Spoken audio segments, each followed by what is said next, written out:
শুনুন, সাংবাদিক মানে ময়ূখ মৌপিয়া আর সুধীর চৌধুরী নয়। এই হিন্দুস্থানের মাটিতে আজও যে ভয় ডরহীন সাংবাদিকতা বেঁচে রয়েছে তা বুঝিয়ে দিচ্ছে দৈনিক ভাস্করের সাংবাদিক মহিমা সিংহের মতো মেয়েরা, যাদের কাছে জেল ফেরত পার্থ চট্টোপাধ্যায়ের সাক্ষাৎকার কোনোভাবেই এক্সক্লুসিভ নয়, যাদের দেখা যায় না কোনো মুখ্যমন্ত্রীর দিওয়ালির পার্টিতে। পুরোটা গুছিয়ে বলছি। বিহার উত্তরপ্রদেশের একটা বড় অংশে এক অদ্ভুত বিনোদন সংস্কৃতি দীর্ঘদিন ধরে চালু রয়েছে, যার আভিধানিক নাম ডান্স হাঙ্গামা। রাত বাড়লেই মেয়েদেরকে পণ্য বানানোর কাজ চলে গোটা গোবলয় জুড়ে। ইউটিউব ঘাটলে তার কিছু ভিডিও আপনিও পেয়ে যাবেন। নাচের অনুষ্ঠানে অংশগ্রহণ করলে মাসে 50 থেকে 60,000 টাকা রোজগার করা সম্ভব।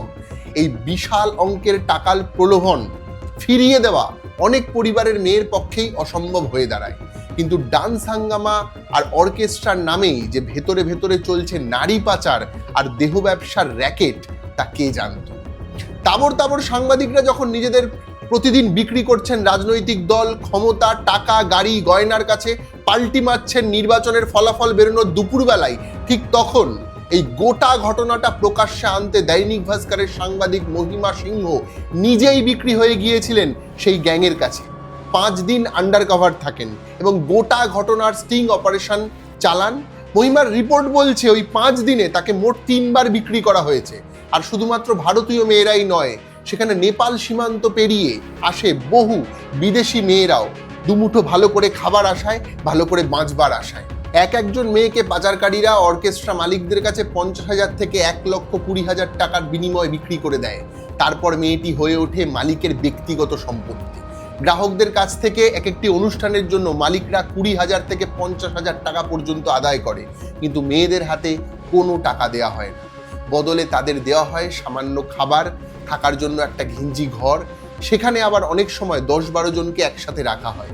যদি কোনো মেয়ে অসুস্থ হয়ে পড়ে বা কাজ করতে অস্বীকার করে, তবে তার ওপর নেমে আসে অকথ্য শারীরিক নির্যাতন।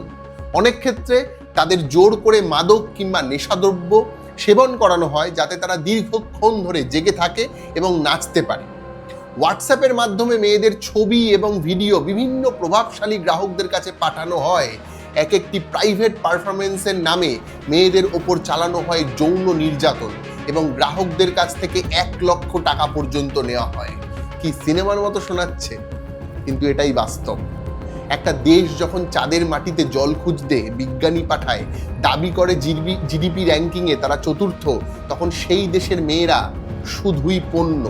আর একটা কথা, আমরা যারা সাংবাদিকতা পড়েছিলাম, হতে চেয়েছিলাম মহিমার মতো সাংবাদিক, তাদের লজ্জা হয়